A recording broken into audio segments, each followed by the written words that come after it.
มีแล้วเจ้าท่วมกึ่งบ้านแล้วเจ้าเหลืออย่างเลยได้เก็บอย่างสักอย่างเลย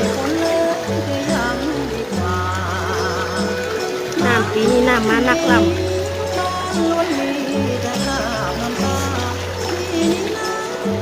หลังพอบ้านของเราใช้กลับไปหนึ่งได้